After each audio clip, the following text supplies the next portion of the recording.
Good afternoon. I'm 2 News Chief Meteorologist Ian Threlka along with Taft Price. Now, what we're looking at is not video from yesterday. This is today. This is round 2, and you're looking at video from the Oklahoma City area. We've got another large tornado in the south and southwest, and that, if you look at that picture off to the left, is a massive storm system now moving out of southern Oklahoma County into southwestern sections of Lincoln County. That's Oklahoma County. That's Lincoln County right there. So there are those storms working their way east sides of Oklahoma City, southeast sides, and working their way up the turnpike. But as you can see, that is a massive storm system that's been on the ground now for at least 45 minutes. And we're hearing reports now of extensive damage in the Oklahoma City area as that storm system made its way through that area. It's caused a tremendous amount of damage. In fact, we're looking at that damage now. What's your location and what can you see? Okay, right now, Dan, I can see the top of the supercell. I was not able to see the tornado or anything. I did see a brief period of damage. Right now, I am between Oklahoma City, or just to east Oklahoma City, about 14 miles. But the storm is huge as far as the structure, and as far as the inflow into it, the storm is huge. Okay, Denny, we're looking at live pictures and control room, a heads up, very sensitive. We don't know what we're going to see here. So at any time, if we have to break away from this, it's because of what we're seeing here. So we're going to try to monitor that rather closely. You're looking at reunions of loved ones and family members as they find out where their neighbors are and where family is. So again, this is all in the Moore Norman area. All right, Dan, thanks. You know, we want to just step back for a second, take a look at what all has gone on this afternoon. This started around 3 o'clock this afternoon, maybe a little bit before. It began with a tornado in Newcastle down west of I-35, and the storm then kind of pushed into Moore, where it really did some significant damage. The real story, I guess, revolves around 2 schools that were hit, Briarwood Elementary and then the Plaza Tower School. I understand that all the children from Briarwood Elementary have been accounted for. 75 kids were at the Plaza Tower School. And then on the left side of the screen, you're looking at live aerials from Moore, a town that has been hit for the 2nd day in a row, and there is a tremendous effort underway right now. We've been checking out social media and so forth. The word that you see time and time again is heartbreaking. We're told that K4 is reporting that it's no longer a search and rescue mission at the school. It is now a recovery mission. Possibly 24 victims are assumed to be in the rubble of the Plaza Tower Elementary School. So it's a very, very tragic situation going on in Moore, Oklahoma. Just like on the movie Twister, there's horses and stuff flying everywhere. Survivors recount the horror of a tornado tearing through Moore. Pilots watch from above in awe of what they see. This thing is on the ground, grinding, ripping everything up. Winds as high as 200 miles an hour, destroying homes, schools, and businesses. Dozens killed, and the search and rescue turns into a recovery mission. This is, without question, the most horrific. Horrific may be the best way to describe the violent day in Oklahoma. This massive tornado ripped through Oklahoma City Metro around 3 o'clock. There is extensive damage all the way from Newcastle to Moore. 2 News teams are there now as rescue efforts continue. First, there are still storms here in eastern Oklahoma. Let's get an update now from Chief Meteorologist Dan Threlka. Dan. Numerous tornadoes. The strongest one was the one in around Newcastle. Our storm chaser Alan Wright was in that one, and that storm tracked its way in through parts of Moore. And that storm actually produced tornado warnings across parts of Lincoln County up into Creek County. Now, notice what's going on. That's a live view of Viper 2. You can see we have some storms that are developing now west of Grove and active severe thunderstorms across parts of southern and southeastern Oklahoma. These storms are from Miami. They extend all the way down towards Veneta. These are newly formed storms that are racing up to the east-northeast. There's a chance that these storms, too, could become tornadic, and we had tornado warnings across parts of eastern Oklahoma up until 15 minutes ago. Those storms are moving into western Arkansas, and guys, look down to our south and southeast. That's brand new severe thunderstorms near Tusca. Those will be tracking up towards Atoka, eventually towards Clayton and back towards Tallahena. This area is very, very ripe. They haven't had as much severe weather in southeast Oklahoma. High winds, lightning, very heavy rainfall. And guys, to kind of give you an idea, they extended the tornado watch for eastern and southeastern Oklahoma until 3 o'clock in the morning. This thing is not over yet. We'll watch it closely. We'll talk about the forecast. That's all coming up in minutes.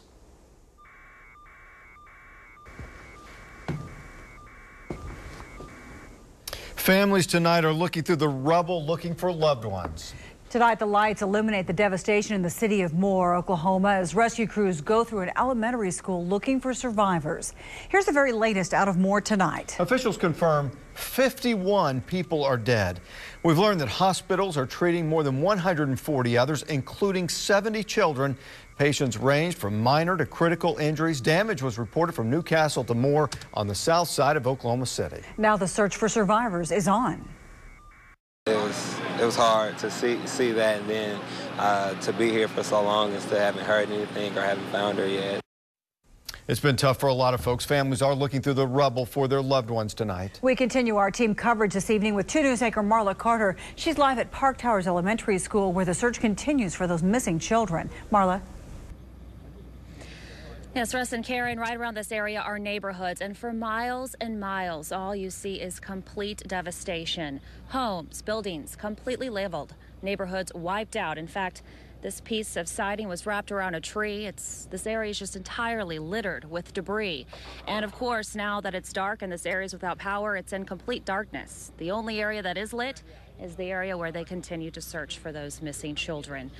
Crews, search teams from all over the area and across the state arrived this afternoon, hundreds of them, some providing food, others providing assistance and helping out in any way that they could to help find those missing children. We did talk to a father who arrived here around 3:30 this afternoon looking for his missing 9-year-old daughter, and last we heard, she is still missing. I know she's going to be all right. God's going to keep her safe. If she's in there or wherever she's at, God's going to keep her safe and bring her home to me. And of course, prayer is just what he's turning to tonight and asking for from everyone. Reporting live from Moore, Oklahoma, Marla Carter, 2 News Works for you. Thank you, Marla. Now, as she just mentioned, it's really all across Moore. There's devastation. People still searching for their neighbors and family members. Yeah, many Oklahomans can go for years without seeing a tornado like this, and really, it's nothing that you can anticipate. Living in Oklahoma and being in the military, they prepare us for it. But I mean, you never expect it to happen, and when it does happen, there's no preparing for it. The best you can. That's about all you can do. 2 News reporter Dan Perlman is also live in Moore tonight. And Dan, you were one of the first ones there. I know that it took you a long time to actually get into the damaged area. Once you got in, what have you seen? Yeah, you know, it did take a long time to get in. Just a lot of traffic backed up leading up to this area. Right now we are standing in front of the Plaza Towers Elementary School, which is very hard to see behind me. But the one thing that we have seen over and over out here is neighbors coming to help other neighbors. And right now I'm joined by 3 of them.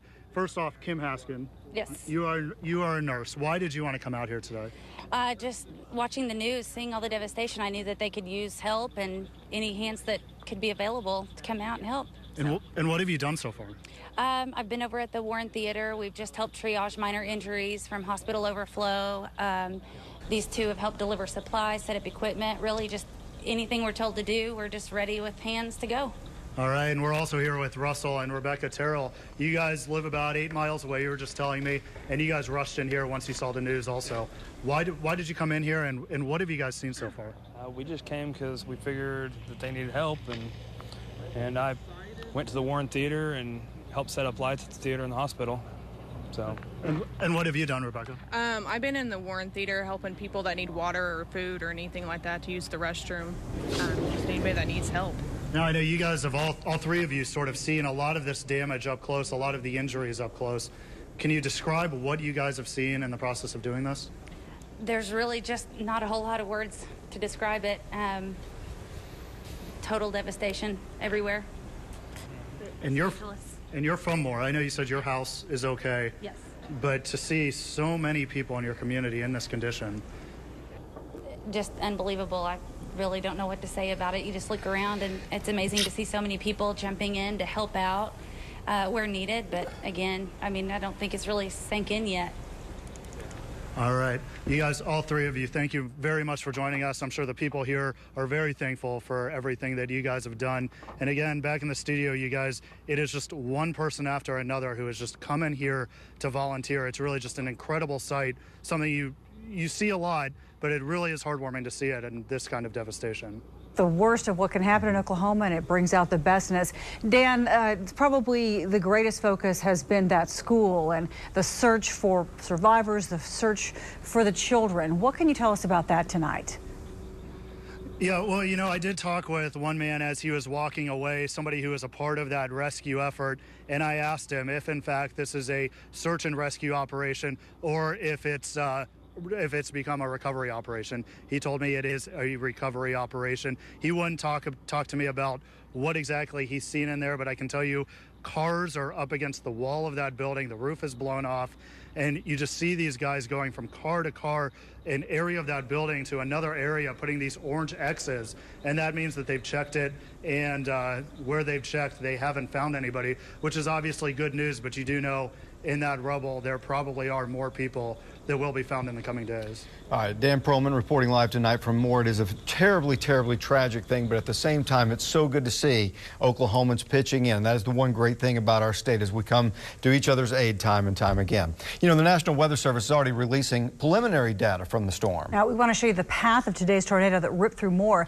They say that the twister touched down at 2:56 this afternoon, staying on the ground for about 20 miles before finally losing strength and dissipating at 3:36.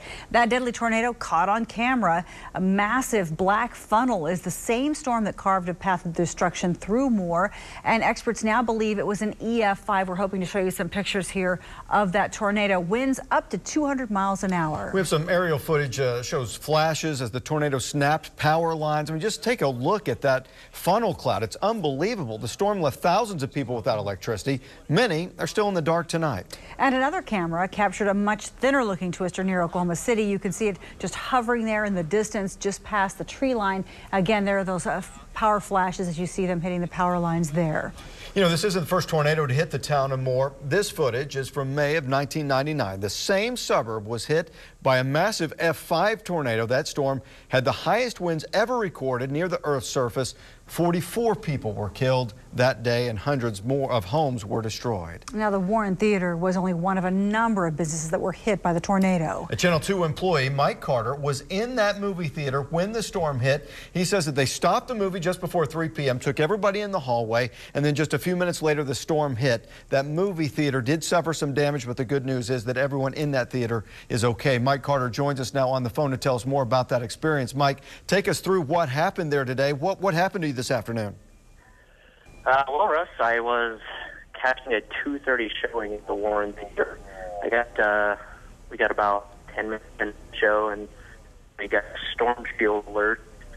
My phone, in about 10 minutes, it came in and got us into the hallway. At that time, there wasn't much we could really track the storm or find out what was going on. The lights went out, and when somebody yelled, "Get down," everybody got quiet, got down, and we just felt like a breeze against, like the theater built that we barely felt it. And once they gave us the all clear, we didn't really experience that much. We thought we were going to go back and finish our movie, but we checked outside, and the medical center just to the south of us and the bank was completely destroyed. We tried to get out some texts to our loved ones. We went and tried to medical center. Fortunately, most got out. They were safe in the cafeteria, and then they escorted them to the theater after that. Now, Mike, when you first stepped outside, what was your thought? I seriously still have my concession stand, food, soda, and popcorn. I walked out there and sat down and just said to myself, "Mother of God," I did not feel that. It's completely beyond my imagination. You know, you mentioned how well that theater must have been built for you to barely even feel it. I mean, that has to be such a strange feeling, realizing that you were right in the middle of one of the biggest tornadoes perhaps to hit Oklahoma, and yet you didn't even really know it. Yeah, we had no clue where, the cell service went out, the lights went out, and we were just there. We cannot count our blessings enough. Lucky we were that we were inside the theater. Well, we're very glad that you are doing well tonight. Thank you for sharing your pictures with us, Mike. We appreciate that. Glad that you and so many others are safe tonight. We're certainly thinking of those who are not. Yeah, no doubt about it. And just such a dichotomy for him to barely even feel it, and yet such a massive and powerful storm. Of course, we are developing the latest information for you, trying to bring you the very latest numbers out of Moore. We have sent 2 News anchor Justin Wilfon to Moore this morning. He joins us now with the latest. Justin? Around in Moore, we were able to drive through all the incredible devastation. Dina, you and I both covered the Joplin tornado. It certainly compares to that easily. We saw a hospital pretty much completely destroyed, cars stacked on top of each other, homes reduced to rubble. Just an incredible sight here this morning. And while you were sleeping, our crews were busy gathering the latest information and the latest video from Moore. And all new at 6:30, this is video just outside the area where Plaza Towers Elementary was located. The entire neighborhood decimated. Looks like a war zone at this hour, pretty much like a ghost town with very few people moving about other than emergency teams and the media. Good evening, I'm Karen Larson. 2 News anchor Russ McCaskey has been on the ground all day long in Moore, and he joins us now live from the staging area with the very latest. Russ? Karen, Oklahoma City's mayor toured the damage earlier and called it the storm of storms, and it is just that. It is amazing when you see the damage up close and personal. Let me show you, this is one of the boards. This is part of a roof, literally from about a half-mile away, and you see these nails sticking out. That's one of the reasons they don't want people coming out here and just looking around to try to see the damage firsthand. It's very, very dangerous. Not only that, there's power lines that are down, gas lines that could possibly be open, that could explode at any moment. It is still a very, very dangerous situation, and people have to be very, very careful. But that's some of what we're seeing out here. Let's take a look at some of the damage. You know, now that we're getting a good look, a little more than 24 hours after the storm hit, it really is remarkable. And of course, Karen, you and I watched it yesterday when we were anchoring and seeing it on the feed. But when you see it in person, it is truly amazing. Matt Lauer this morning on the Today Show said if it's on a scale of 1 to 10, he called it a 10. At a news conference earlier today, the officials were talking about the search and rescue effort, and they say they're not going to leave any stone unturned. They said they are going to search and research till they make sure that everybody's been found. They will not declare that structure clear until they are down to the ground and have been through every piece of rubble in that building. And that is part of what they're saying, and they're doing a great job of that so far. I want to bring in Marla Carter because, Marla, the focus of this thing and the emotion of this story really centers around the school, and you've been talking to some of the folks related to that school. Tell us a little bit about what you heard. Yeah, Russ, you know, there were actually 7 fatalities. I thought it was 20. That number dropped down to 7, but of course 1 is one too many, all children. It is absolutely heartbreaking. In fact, when we were out at the school yesterday, you could see people just wandering around, looking lost, not even knowing what to do, and one of those people was Joshua Hornsby. He was looking for his 9-year-old daughter, Janae. And actually we have some video today of him praying with his family and his friends. Unfortunately, he got some really bad news this morning from the medical examiner. The medical examiner called and said that his daughter did not make it. Now, this is some video of that service this morning. At first, he said he was just absolutely devastated, full of rage. But then he turned to something higher. He said he turned to God and prayer, just like he mentioned last night when we had our interview with him last night at 10 o'clock on Channel 2. You heard him say that he was keeping his faith strong and hoping and praying. And today when he got the bad news, he said, you know, this is something bigger. And he turned to something higher, and that's what he's continuing to do. So, you know, and he was so hopeful yesterday. I think that was inspiring for a lot of people because he said, I think we'll find her. I think that she'll be okay. Today, his spirits are I mean, he's just got to be in a different place today. You know, and at first it was really interesting because he did say that he was just angry and he was mad and why me and why is this happening? But what was so interesting is then he said, you know what? I'm talking about this because I want other people to know that there is something better, there is something bigger, and you can be positive about this. So, right, well, we certainly wish him all the best, and all the people who lost loved ones, whether it was in the school or just in a neighborhood or whatever. It really is heartbreaking, this story. You know, whether you lost property, whether it's a business, whatever the situation, but it's also at the same time somewhat uplifting because you're seeing this incredible spirit of volunteerism, people pitching in and helping. No matter where you go, that's what you see, and that does the heart good. Let's send it back to Karen. All right, thank you, Russ. Now, today, rescue workers performed a second sweep of the most devastated neighborhoods in Moore. The crews filed into those areas searching for storm shelters or trying to see if there were any survivors still trapped inside them. You know, Moore does have a system in place where residents can register their shelters with the city. That's so that rescuers know where to find them in case of disasters just like this one. 2 News reporter Pete Nixon has a story of a family that owes their lives. Behind me, you'll find one of the most devastated neighborhoods in Moore. For the most part, it's still shut down, except for search and rescue crews and a few residents. We met one of them today who has a harrowing story. All Renee and Paul Phillips could do today was walk away from their neighborhood, walk away from their home, now just a pile of rubble. It's destroyed, but we're alive.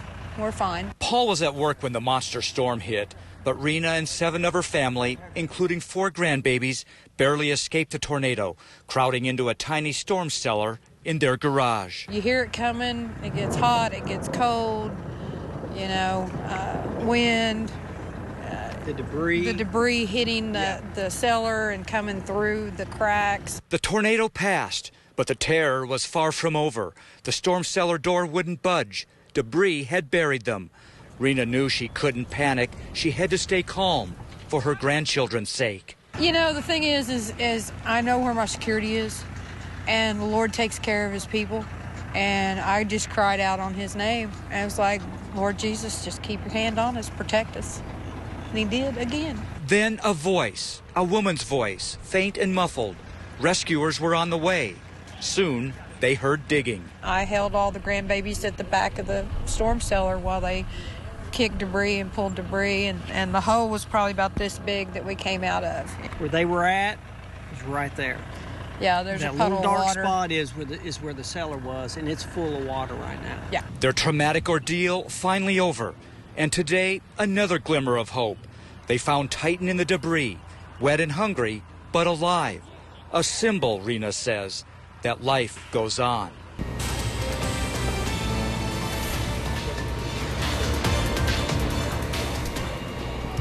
We're back live in Moore, Oklahoma, where the F5 tornado has done extensive damage. And, of course, the focus has been on one particular school, the Plaza Towers Elementary. Joining us now is Brian Mon, and he is a county commissioner from Oklahoma County. This is not Oklahoma County, it's Cleveland County. But he is responsible for doing the heavy lifting and moving out the big pieces of material from that school. Tell us a little bit about how that's going for you. Right. Well, the commissioners Rod Cleveland and Derry Stacy here in Cleveland County asked me to come in and be a supplementary effort, which is what we're doing. And this was just the area we happened to be assigned. It turns out to have been a pretty intense effort, and we've been responsible for lifting up the heavy beams and cars which have infiltrated the building quite significantly. And we want to try to make sure that whatever might be underneath that isn't damaged any more than it already is. Absolutely. And tell me a little bit about your reaction when you saw it. I mean, we're Oklahomans and we see tornadoes a lot, but this one is really something different. Catastrophic. By every definition of the word. It's the only word I know that actually applies to this situation. It's by far the worst thing I've ever seen, and I know that others have seen other really bad things and they might say it's worse, but for me this is the worst. And when you get in there, obviously you have to have great care with the job that you're doing, and I'm sure that you guys are trying to be as respectful as possible. Absolutely. You know, even just effects and animals, some things that aren't maybe as high a priority for others that are out here, obviously they're charged with saving lives. So we're just supplementing where we can and trying to be of help. All right, Brian, thank you so much for what you're doing. Thank you. Appreciate it. All right, this is part of the situation here as they continue the cleanup effort, and the school is certainly the focal point. Karen, let's send it back to you. You know, one thing that we have seen in a lot of these neighborhoods is volunteers just going around handing out water, handing out food. Here are a couple of them. Victor and David, I know you guys just said that you are spending your time just out of the goodness of your heart doing this. Why is this so important for you guys to do? I mean, it's something that I signed up for. It's part of my job, being part of the military, giving back to the community. Regardless of where I'm from, Florida, I'm out here just living here. First thing, tornado. I mean, I'm speechless, dumbfounded about this whole situation. Victor, what is the response you guys are getting from these people as you're going up to them? They have nothing, and you're handing them as something as simple as a bottle of water. Well, you know, it's just about to bless the people, and God take care of us, and we will try to bless somebody else. You know? Everybody's grateful. Everybody's thankful for what we're doing. Everybody's grateful. and we just feel blessed that we're here giving back to our community. You know, it's all about being humanitarian. You know, you guys, I'm sure, have seen a lot of the destruction. What kind of things have you guys seen? I mean, last night I was the first one. I went straight to the school right here, and I seen a lot of. I mean, it's pretty bad. I mean, I don't want to talk about it just because. I mean, we've seen all the way from animals, human. I mean, it's bad. I've been to the back in war, and yeah, it's something I don't want to discuss. I mean, what about you? Well, you know, it's really impressive to see a neighbor completely destroyed. You know, from a beautiful neighbor from nothing. You know, that just blows your mind. All right, well, guys, thank you very much. I know you guys got a lot of work to do. Again, we are here just in one of the many neighborhoods in Moore, which has been totally reduced to rubble. Back to you guys. Back in Moore, Oklahoma, obviously some homes are difficult to live in at this point. 2 News reporter Liz Bryant has caught up with some people who have found some different living quarters. Liz? Yes, you're exactly right. Good evening, Russ. You know, in tragedies like this, it's awesome that the beauty and the power of the human spirit really show through. Now, when many people are staying in shelters or at family and friends' homes right now, there's one man who's watching out for his neighbors. He's making sure he doesn't leave their neighborhood, even though his home is a total loss. It's a neighborhood corner sure bringing out this crowd. Friends and family are showing up one by one to 22-year-old Tyler Ellard's home in Moore. I've lived here my whole life, so I'm kind of used to tornadoes. But what Tyler wasn't used to is this. This time, the tornado targeted his home, and this is what's left of it. If you look other houses here, they're completely tore down. Mine's still half up. And while Tyler counts his blessings, he's also taking out what he calls important belongings from his home, like his birth certificate and his guns. He's also setting up his bedroom for the night because when the sun sets, this is where you'll find him. We've already saw a couple people at our neighbor's house we ran off. Tyler and his dad are looking for looters, and they're no rookies. They're using a generator for power, and they're armed. Got my baseball bat and everything. Tyler says this is the only home he's known his entire 22 years, and although he's not under its roof, he's not leaving behind the memories. I mean, it's something I worked so hard for, and just because the storm ripped through, I don't think someone has the right to sift through my stuff. If they want to do it, they got to go through me.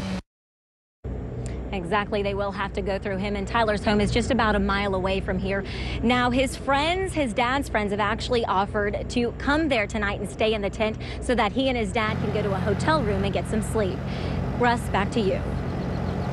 All right, Liz, thanks. You know, and obviously people are concerned about looting. So far, no real reports of that, and hopefully let's hope that that doesn't happen. Another major concern out here is, of course, pets. When homes were blown apart, pets were roaming free. 2 News reporter Brianne Palmerini talked with a group of people who are trying to reunite pets with their owners. The Home Depot here in Moore is just one place people are bringing animals found in the rubble, like this small, tiny yellow kitten found in the destruction. People are encouraged to bring the pets here or the Moore Animal Shelter. Well, more than 70 dogs have been found and brought here to this Home Depot overnight. And if they're found, their pictures are being taken and posted to the McLean County Animal Response Team's Facebook. So if you're missing a pet, check that website. In Moore, Brianne Palmerini, 2 News works for you. Brianne, thanks, and we appreciate all the hard work that those people are doing because pets make all the difference, especially in times of need.